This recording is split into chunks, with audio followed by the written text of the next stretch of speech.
I start by acknowledging the traditional owners of the land on which we meet, and in a spirit of reconciliation, paying my respects to elders past and present. I thank Auntie Di for her welcome to country. I acknowledge Steve Ramazzi and thank him for the invitation to speak tonight and for all the hard work he and his team of volunteers have put in to create this occasion. I acknowledge and thank all those who have spoken before me.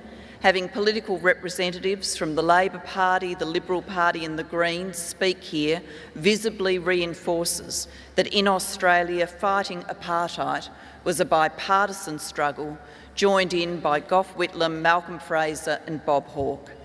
I thank Sally McManus for her generous introduction. In her role as ACTU Secretary, she welds together her fresh, contemporary perspective with the best historic traditions of the Australian trade union movement.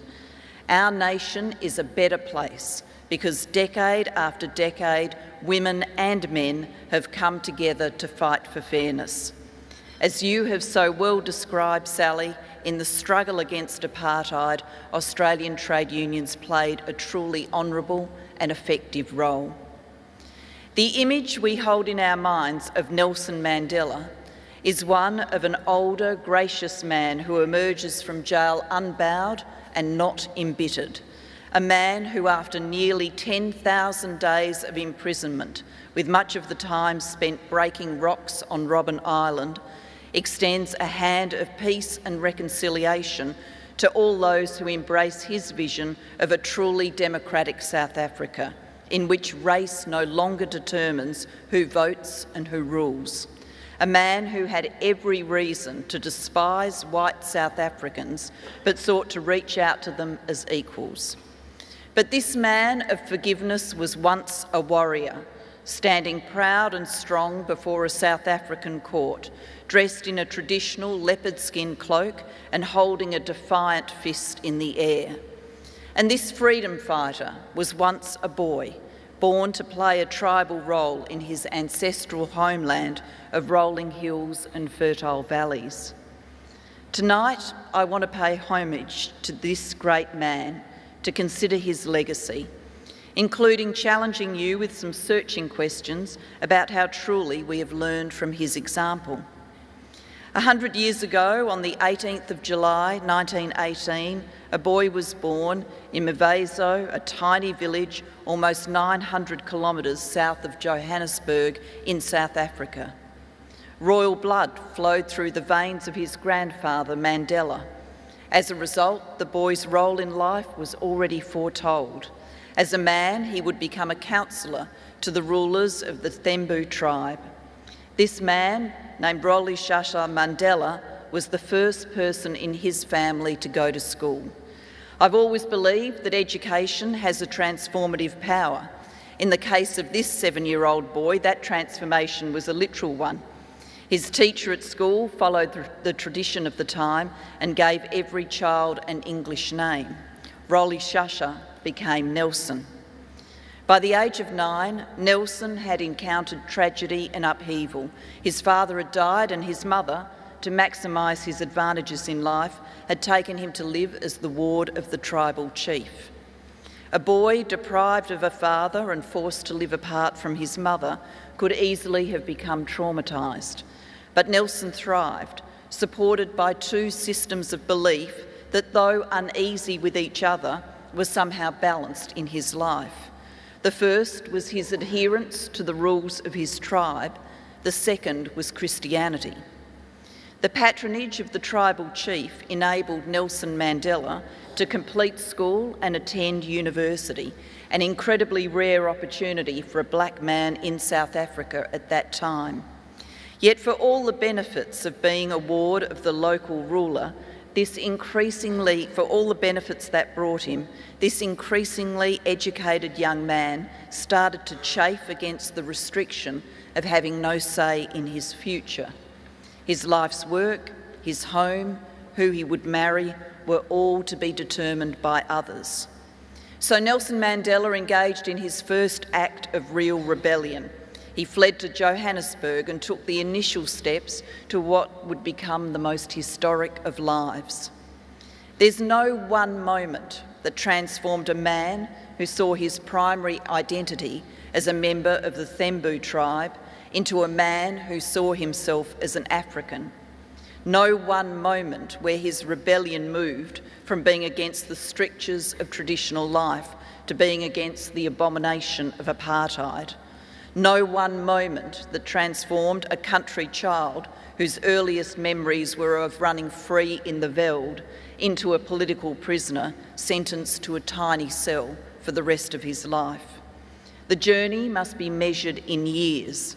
Years of poverty, years of increasing activism and risk, years of living under laws that, to quote Nelson Mandela himself, meant an African-only child is born in an Africans-only hospital, taken home in an Africans-only bus, lives in an Africans-only area and attends Africans-only schools if he attends at all. When he grows up, he can hold Africans-only jobs, rent a house in Africans-only townships, ride Africans-only trains, and be stopped at any time of the day or night and be ordered to produce a pass, without which he can be arrested and thrown in jail. His life is circumscribed by racist laws and regulations that cripple his growth, dim his potential and stunt his life.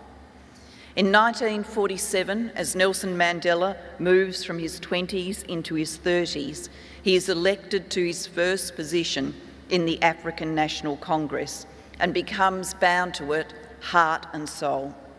By 1949, partly as a result of Mandela's advocacy, the ANC becomes a truly mass organisation, embracing the strategies of passive resistance used to such enormous effect by Mahatma Gandhi in the struggle in India.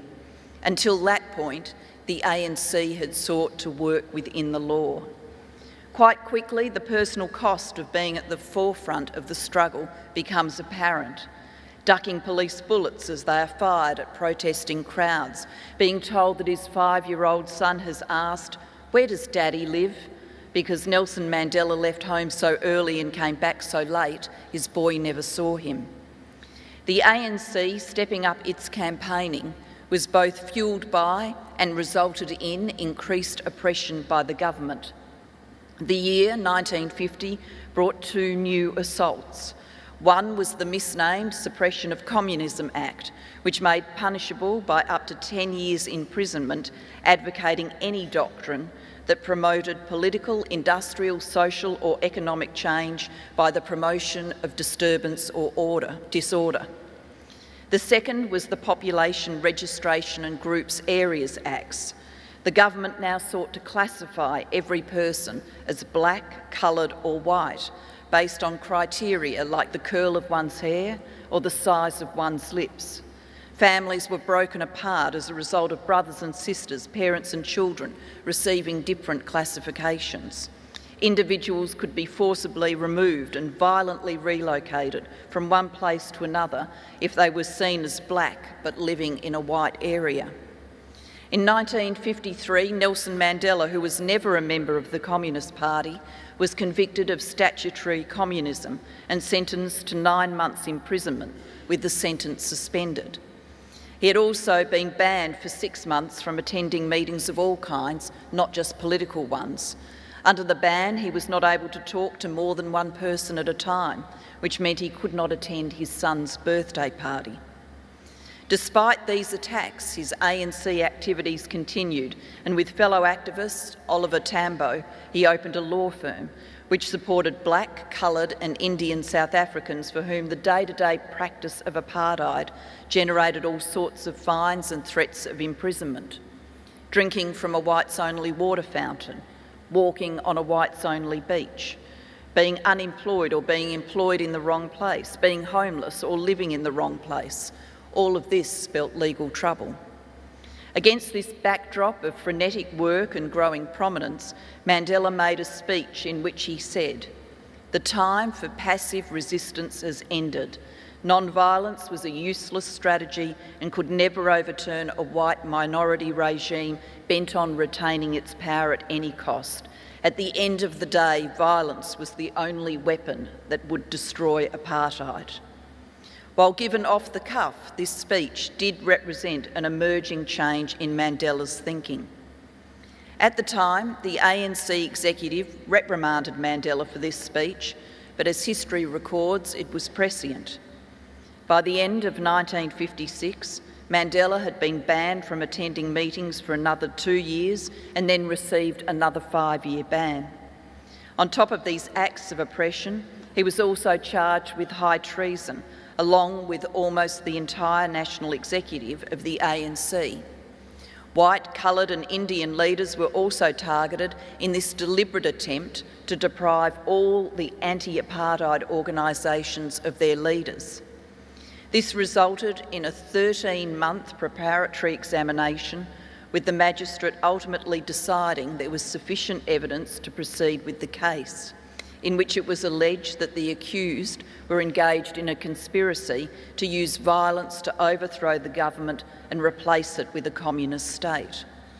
It was not until August 1959 that the trial proper commenced, and this farce finally ended in acquittal on the 29th of March 1961. Here is a fine example of 3 judges being prepared to do their jobs faithfully, even under the most acute pressure. But while the trial wound its way through its tortuous course, South Africa changed. The massacre in Sharpeville of 69 people and the wounding of around 180 others, unarmed black South Africans who were overwhelmingly shot in the back by white police as they tried to flee. This massacre reverberated around the nation and the world. In response, the government introduced a period of martial law, and Nelson Mandela, amongst many others, was detained without trial and charge, even as he was on bail but facing charges of treason. By the time the treason trial was over, Mandela had agreed with the ANC leadership that he would go underground, knowing that inevitably he would be arrested again. The ANC was also making preparations to get some of its leaders out of the country, so the struggle could continue, even if a further crackdown brought outright banning of the organisation. Most significantly, the ANC agreed that Mandela should form a separate new military organisation. The ANC's 50 years of operating solely on the basis of non-violence were over. Mandela's strategy for violence was based on sabotage, which he identified as the least likely to cause loss of life while still inflicting damage on the regime. Bombings did occur at power stations and overnight at government offices. Mandela managed to slip out of South Africa in search of military training and weapons for his recruits. Indeed, he even got as far as London looking for political understanding and support.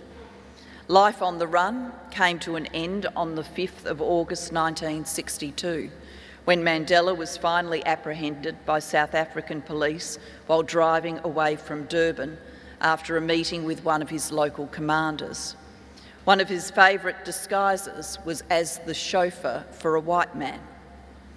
At the resulting trial, Nelson Mandela gives no quarter, challenging the judge by saying, "Whatever sentence your worship sees fit to impose on me for the crime for which I have been convicted before this court, may it rest assured that when my sentence has been completed, I will still be moved, as men are always moved, by their conscience. I will still be moved by my dislike of the race discrimination against my people when I come out from serving my sentence to take up again, as best I can, the struggle for the removal of those injustices until they are finally abolished once and for all." Mandela is sentenced to 5 years with no possibility of parole. 9 months into this sentence, he was charged with sabotage after the commanders of the military force Mandela had started to establish were arrested while in possession of a plan for guerrilla warfare in South Africa. While the plan had been drafted in Mandela's absence and there was disagreement about whether it was ANC policy, the prosecution produced a witness who had been a saboteur and directly implicated Mandela. In addition, documents showed him to have been behind the formation of the military wing. Once again, Mandela, along with his co-accused, set out to make the trial about apartheid and oppression. Facing the death penalty, they determined not to deny responsibility for sabotage or turning away from non-violence, but intended to dispute the central contention of planning to start a guerrilla war. At this trial, Mandela does not plead for his life. Instead, he says the now famous words, "During my lifetime, I have dedicated myself to this struggle of the African people. I have fought against white domination and I have fought against black domination. I have cherished the ideal of a democratic and free society in which all persons live together in harmony and with equal opportunities. It is an ideal which I hope for and aim to achieve, but if needs be, it is an ideal for which I am prepared to die." True to that statement, he instructed his lawyers that whatever sentence he ultimately received, including the death sentence, he would not appeal. He and a number of his co-accused would, by their actions, demonstrate that no sacrifice was too great in the struggle for freedom. On the 12th of June 1964, Mandela and each of his co-defendants were sentenced to life imprisonment. If Mandela had been a pacifist who emerged from decades of incarceration preaching forgiveness, that would have been a consistent, heroic and remarkable life well lived. But the full arc of Nelson Mandela's life requires us to confront more layers, more complexity. A man who argued for the building of bombs becomes a peacemaker. The head of a parallel military organisation to the ANC goes on to win the Nobel Peace Prize and does so with the white Prime Minister of South Africa, Mr. F.W. de Klerk. The man then known as the Black Pimpernel, who secretly travelled in search of weapons, later calls on others to put aside thoughts of violence. The life of Nelson Mandela requires us to think through excruciatingly complex questions about when to fight and when to enfold. His own words can help us work through this conundrum. On trial for his life, he said the following words to the court about the decision to move away from a strategy of non-violence. "We of the ANC have always stood for a non-racial democracy, and we shrank from any action that might drive the races further apart than they already were. But the hard facts were that 50 years of non-violence had brought the African people nothing but more repressive legislation and fewer rights.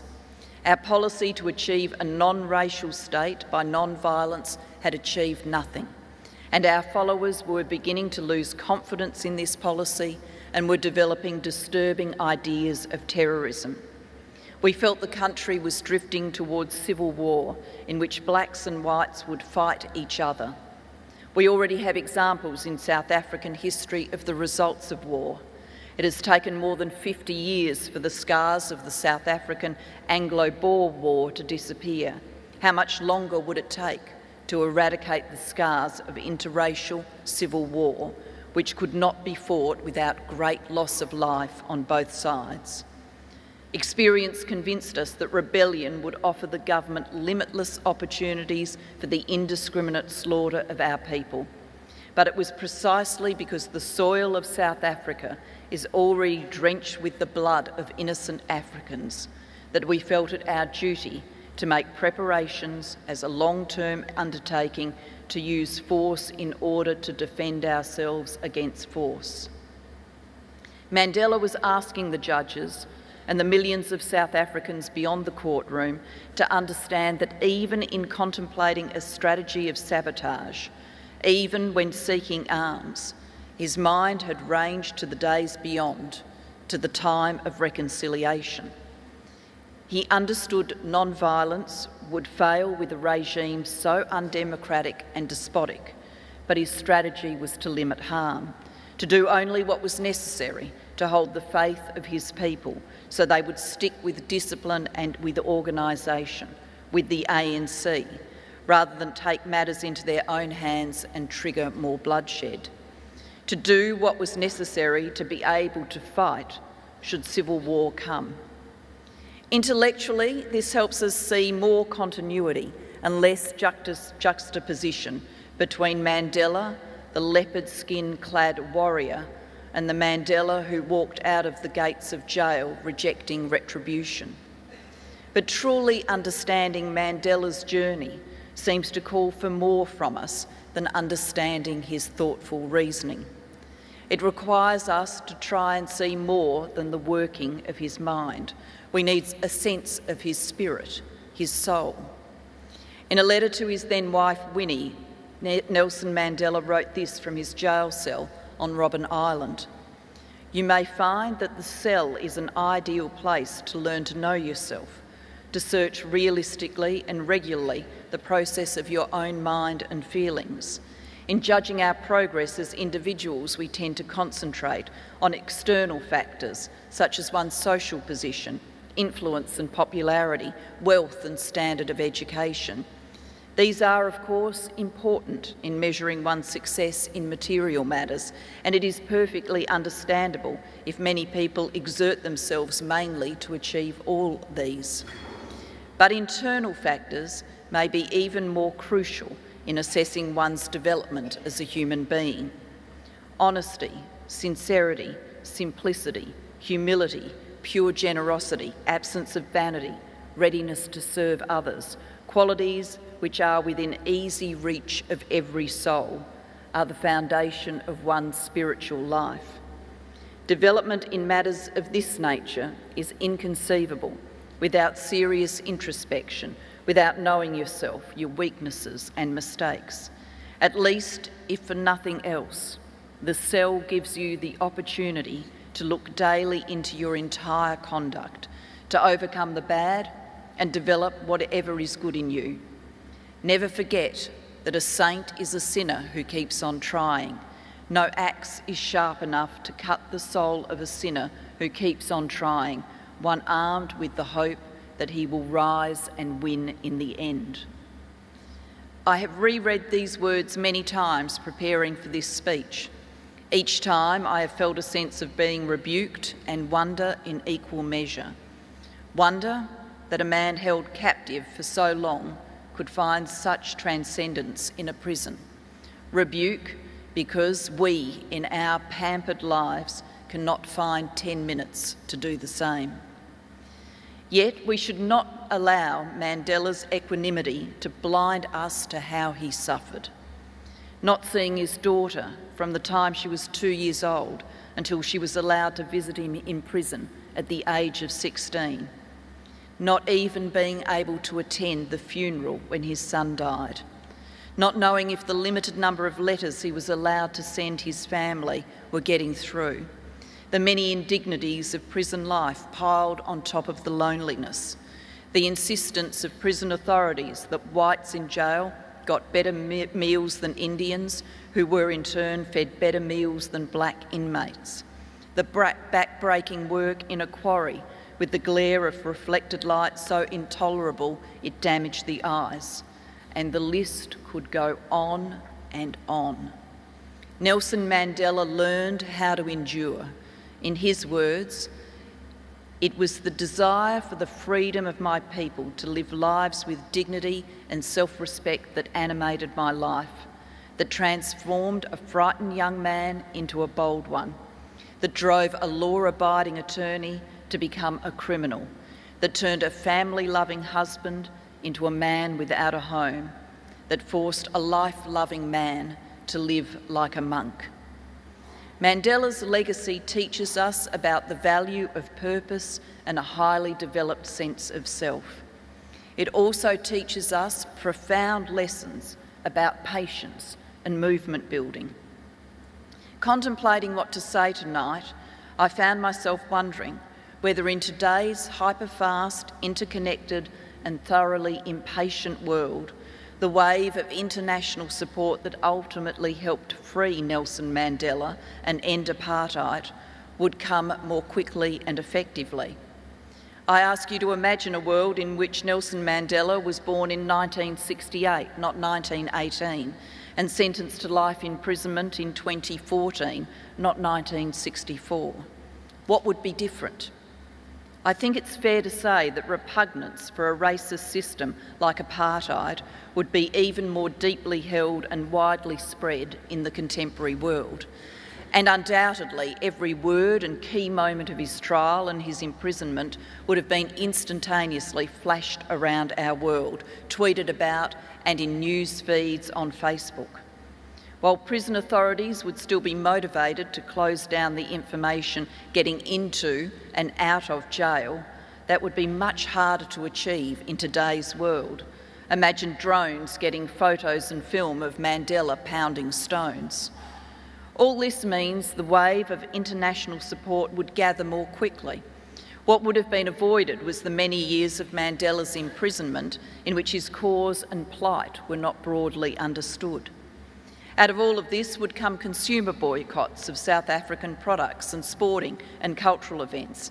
It is impossible to imagine in the kind of climate that would be created anyone promoting a Springboks tour of Australia or World Series cricket matches in South Africa. Indeed, the reverse would happen. Under pressure to maintain their brands, major businesses would likely announce cessation of visible engagement with South Africa. So, is it accurate to conclude international pressure would end this fictional modern Mandela's incarceration more quickly? I want to say yes, but I worry the real answer could be no. I worry that in today's world we are quick to outrage but often lack the commitment to sustained campaigning. What if, as would seem likely, the regime in South Africa made the decision to ride out the social and traditional media storm? As days of imprisonment turned into weeks, then months, then years, would the wave just dissipate as the world clicked other topics, as something else became the outrage du jour? To take a parallel example, it has been over 4 years since Boko Haram kidnapped 276 girls from the town of Chibok in Nigeria. More than 100 are still missing, and while there are some continuing protests and calls for their return, #BringBackOurGirls no longer globally trends. As the world's gaze turned elsewhere, would corporations quietly return to business as usual? Even more profoundly, is tweet, like, click activism ever enough? If the example of Mandela teaches us anything, it is that true movement building happens by people being prepared to personally show up and commit, not by simply gazing down and tapping. But surely I've mused to myself, the quick gathering storm of international protests would propel governments into sanctions against South Africa. Let's remind ourselves that achieving the imposition of sanctions as a strategy to force South Africa to free Nelson Mandela and move to a multiracial democracy took many years of diplomacy, with the Commonwealth in the lead. In 1977, when Mandela had been in jail for well over a decade, the Commonwealth Heads of Government meeting, CHOGM, collectively endorsed the first international move in the global campaign to isolate South Africa from world sport. Prime Minister Malcolm Fraser was a leader in arguing for its adoption, and our nation under Gough Whitlam had already unilaterally banned South African sporting teams. The United Nations boycott followed 6 months later. In 1979, CHOGM issued the Lusaka Declaration on Racism and Racial Prejudice, the central statement of the Commonwealth's abhorrence of all forms of racism, including in members-owned societies.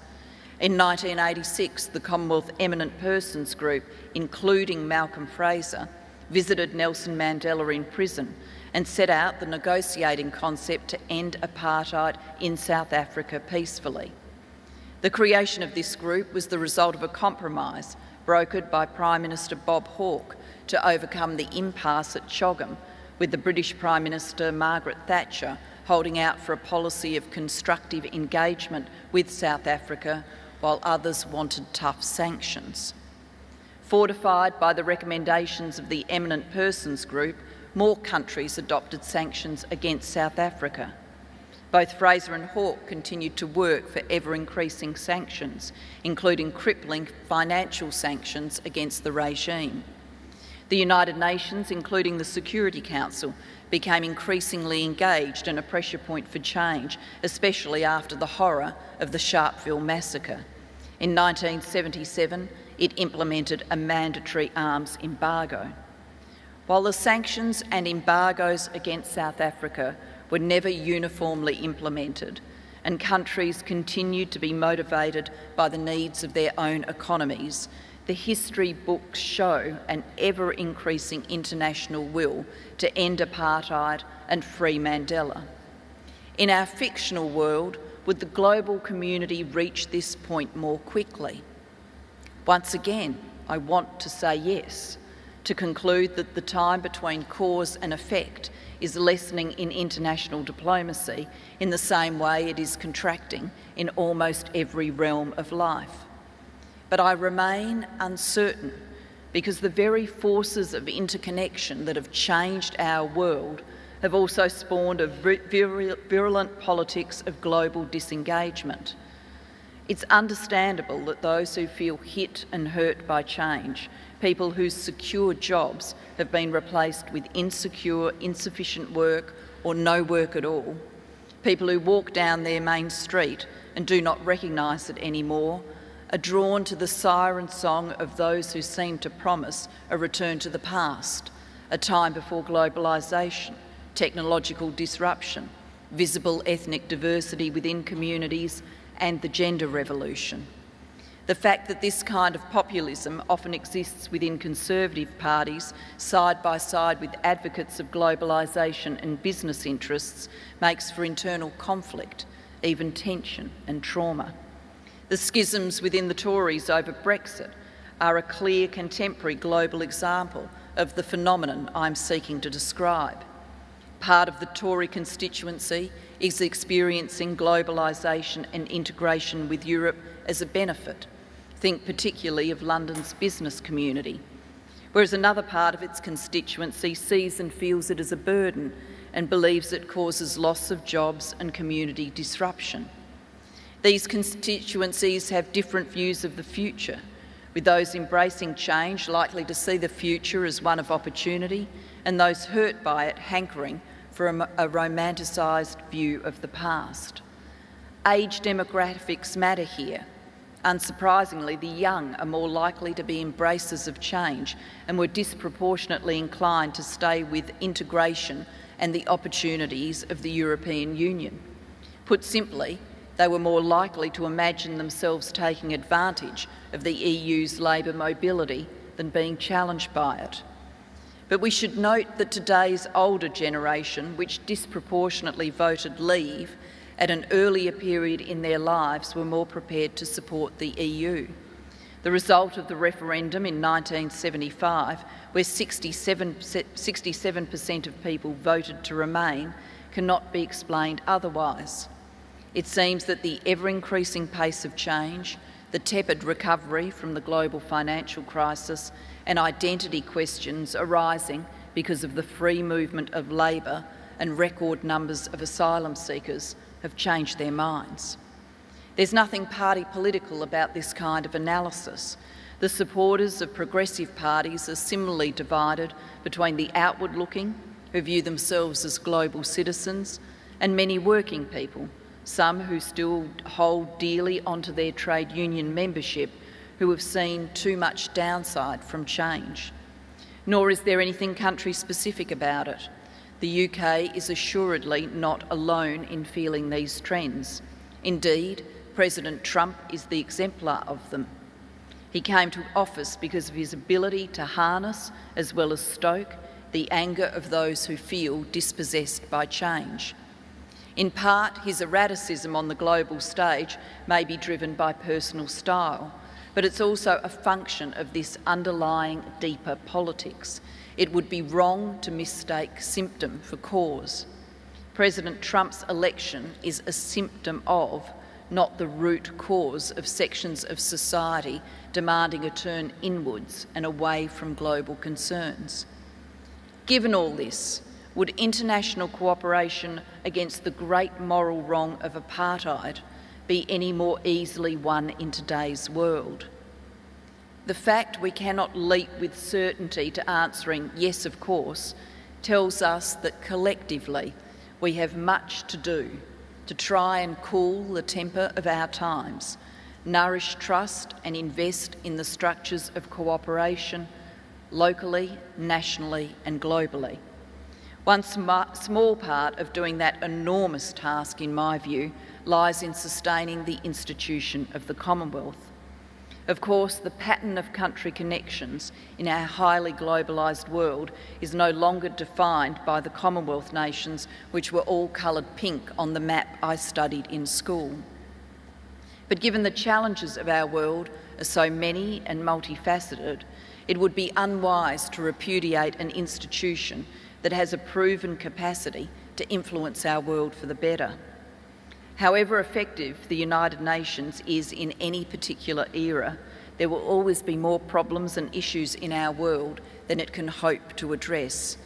And in today's world, there is a need for leaders to find some quiet space for collaboration without the immediate pressure of any tensions between the world's two superpowers, the US and China.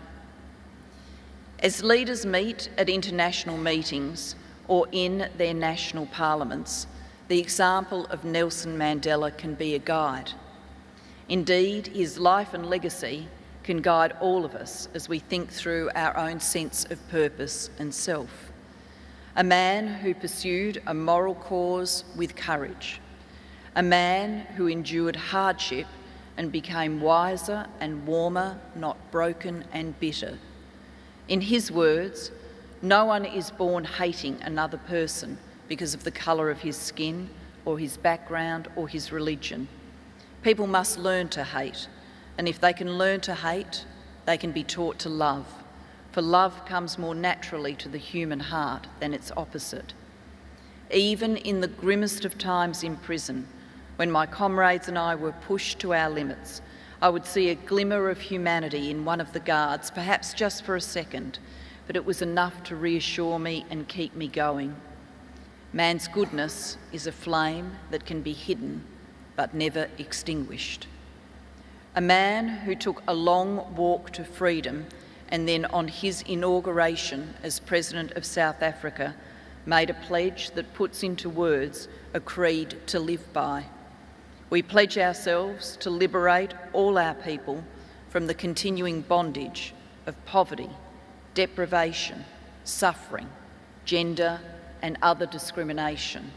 A man we honour tonight, Nelson Mandela. I thank you very much.